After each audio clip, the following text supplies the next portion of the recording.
Hi friends, welcome to cook with Sangeetha. நல்லா இந்த கிளைமேட்டுக்கு பெங்களூரில் இதுக்கு ஏற்ற மாதிரி சூடாக பார்த்திங்கன்னா நெய் சாதம் செஞ்சுருக்கேன். ஸ்கூலுக்கு கிருஷ்ணாவுக்கு லஞ்சு பாக்ஸ் ரெசிப்பியாக சூப்பராக இருக்கும்.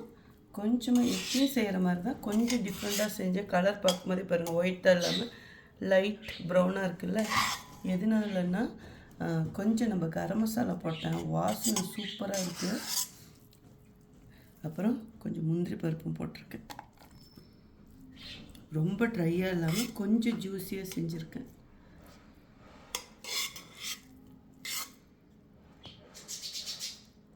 ஸோ உங்களுக்கும் நம்ம கரம் மசாலா ஈவன் வீட்டுக்கு தேவையான எந்த மசாலா வேணும்னா வெப்சைட்லேயும் ஆர்டர் பண்ணலாம், வாட்ஸ்அப்லேயும் ஆர்டர் பண்ணலாம். இப்போ இது எப்படி செஞ்சேங்கிறதும் சொல்லிடுறேன்.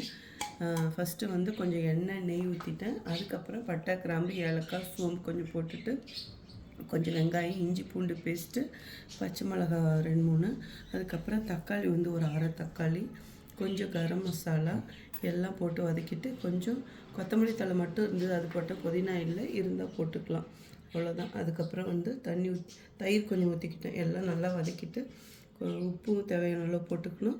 அப்புறம் 1க்கு 1.5 தண்ணி, 1க்கு 1.5 தான், பட் நான் கொஞ்சம் சேர்த்து வச்சேன். ஏன்னா இதில் வேறு எந்த கிரேவியில் தக்காளி இதெல்லாம் நிறைய இல்லாதனால. ஸோ அப்போ தான் இந்த மாதிரி ஜூஸியாக இருக்கும். இங்கே பாருங்களேன், அடியிலையும் பிடிக்கல, அப்படி மின்னு எப்படி இருக்குன்னு பாருங்கள். ஓகே, அப்புறம் கொஞ்சம் முந்திரி பருப்பும் போட்டேன் வதக்கும் போது.